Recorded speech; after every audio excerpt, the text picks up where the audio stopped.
ఇవాళ మనం రంగనాథ్ సుదర్శనం గారు రచించిన పెళ్ళోపదేశం అనే కథ చూద్దాము. ఏమండోయ్ మిమ్మల్నే, అబ్బా కాస్తైనా చురుకు లేకుంటే ఎలాగండి?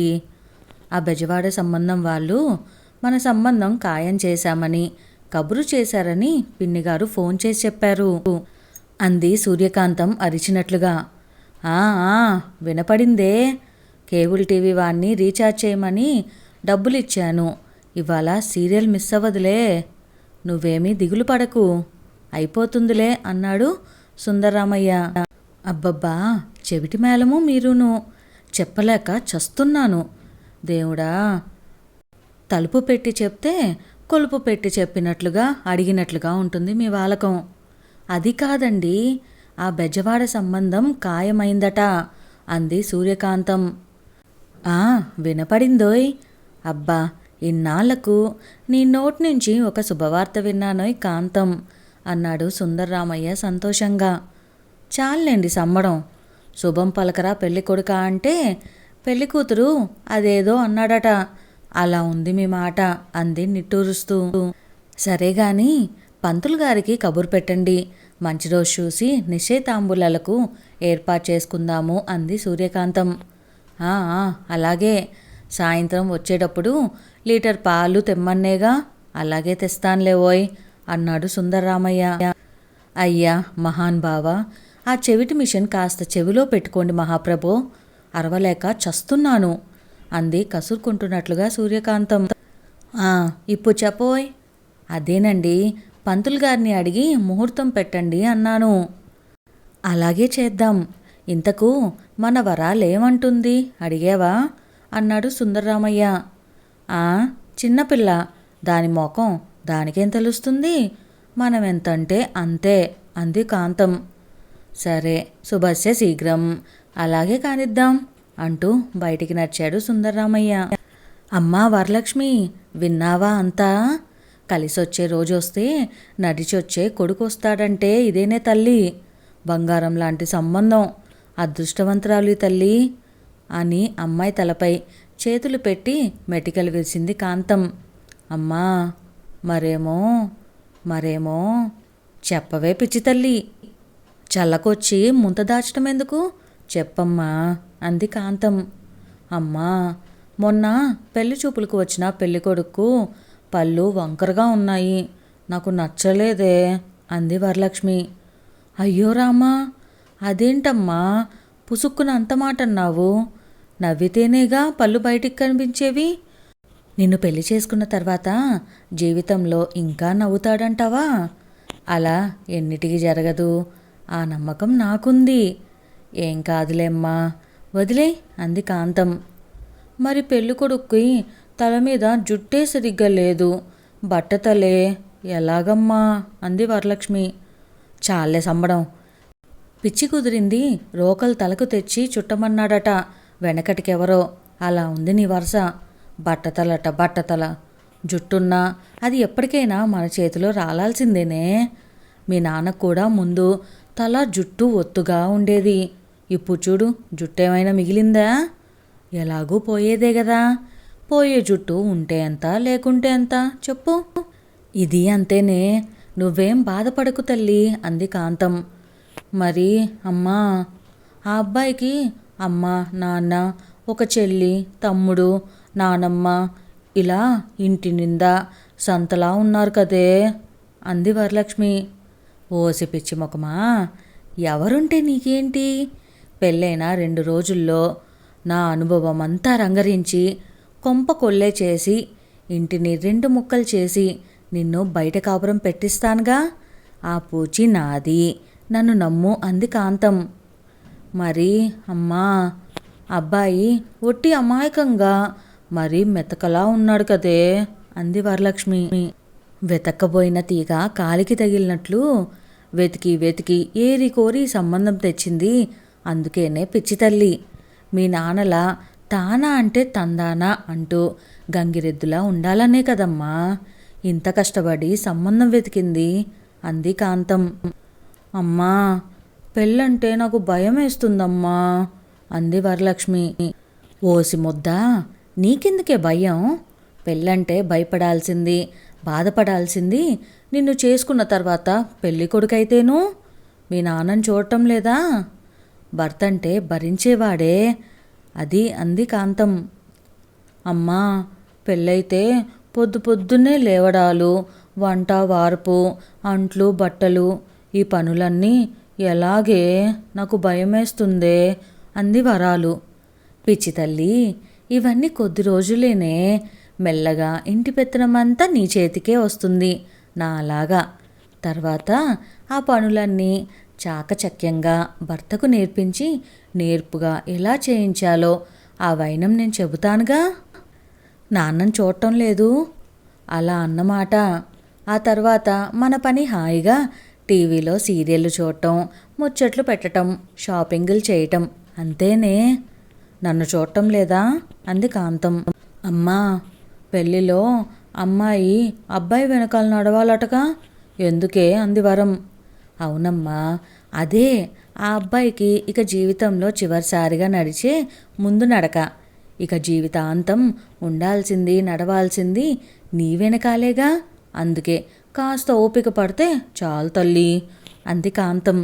అమ్మా, పెళ్ళిలో అబ్బాయి పొగరుగా తలెత్తుకొని నవ్వుకుంటూ ఉంటాడు, అమ్మాయి ఏమో తలదించుకొని సిగ్గుపడుతుంది. ఎందుకే అంది వరలక్ష్మి. ఓ అదా, పెళ్లి చేసుకున్నాక అబ్బాయికి ఇక జీవితంలో తలెత్తుకోవటం నవ్వటం జరగదని తెలియదుగా. అందుకే మనమే ఆ ఛాన్స్ అబ్బాయికి ఇస్తామన్నమాట, డమాకా ఆఫర్ లాగా అంది కాంతం. అమ్మా, పెళ్ళిలో అమ్మాయిలు అబ్బాయి కాళ్ళు పట్టుకోవాలటగా అంది వరం. అవునమ్మా, నువ్వు ముందుగా ఎలా కాళ్ళు పట్టాలో అబ్బాయికి చూపిస్తున్నావన్నమాట. అదే ట్రైనింగ్ లాగా. ఆ తర్వాత ఆ అబ్బాయి జీవితాంతం చేయాల్సింది అదే పనిగా అంది కాంతం. మరి అమ్మా, ఉంగరాలాటలో ఎప్పుడు అబ్బాయిలే గెలుస్తారెందుకే అంది వరం. అవునమ్మా, నువ్వు ఆటలో ఎలా ఓడిపోవాలో అబ్బాయికి చక్కగా నేర్పిస్తావన్నమాట.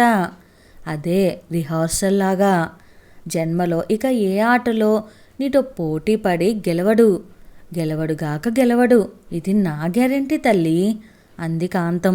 మరేమో అమ్మా, అబ్బాయి అమ్మాయికి నక్షత్రాన్ని చూపిస్తాడెందుకు అంది వరం.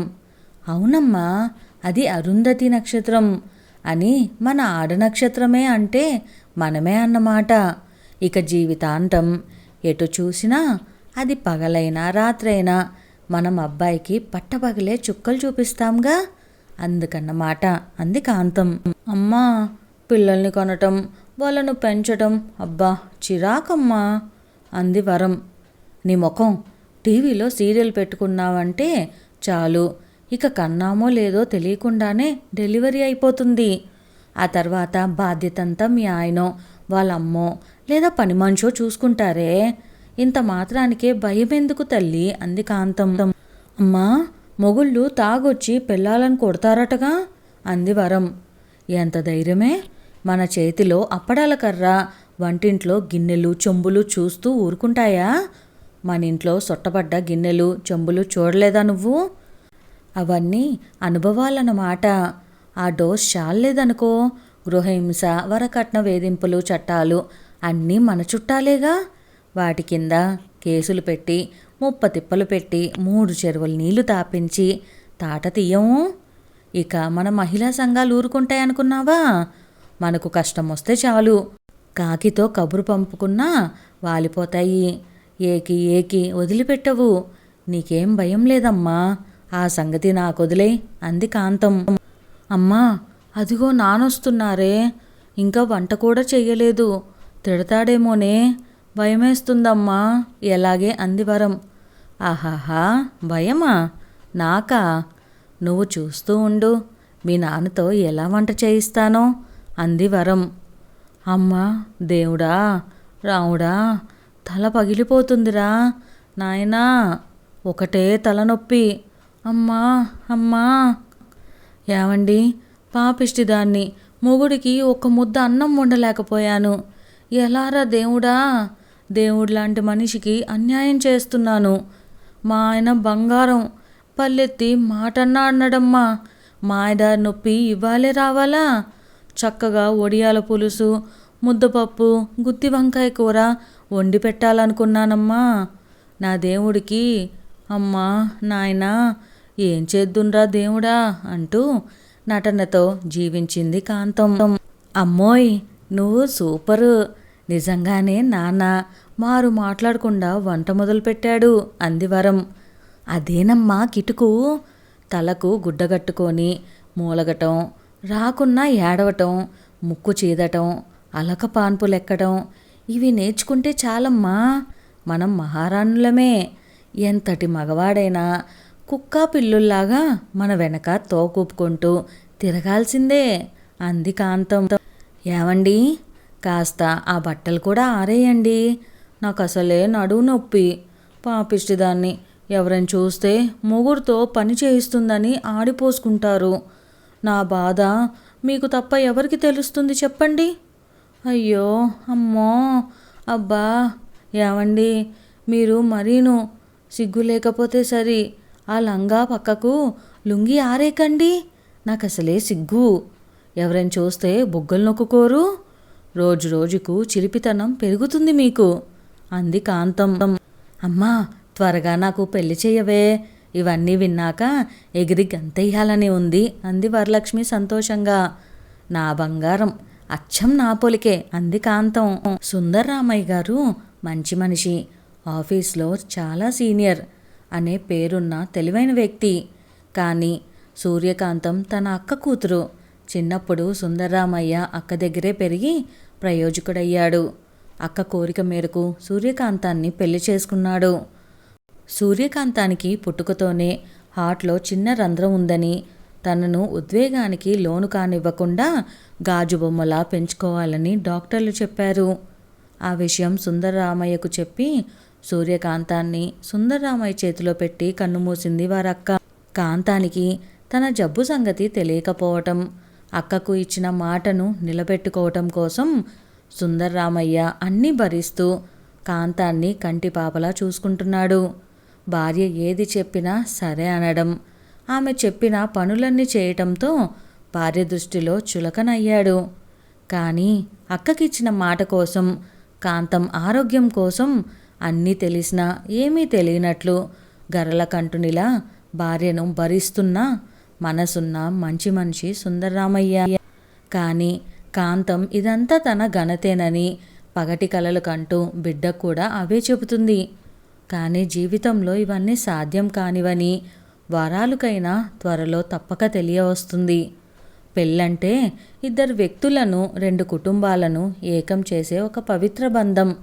సంసారం అంటే భార్యాభర్తల ప్రేమ, అనురాగం, అన్యోన్యత, ఒకరి కోసం ఒకరు చేసే త్యాగం, ఒకరి ఇష్టాలు మరొకరు తెలుసుకొని గౌరవిస్తూ సాగించే ప్రయాణం. అంతేకాని ఒకరి లోపాలను మరొకరు వెతుక్కుంటూ ఒకరినొకరు కించపరుచుకోవటం కానే కాదు కదా. ఇదండి ఇవాల్టి మన కథ. ఈ సరదా కథ మీకు నచ్చిందా? నచ్చితే వీడియోని లైక్ చేయడం మర్చిపోకండి. అలానే మన ఛానల్లో మరిన్ని కథలు ఉన్నాయి, ఒకసారి చూసేయండి. Thank you.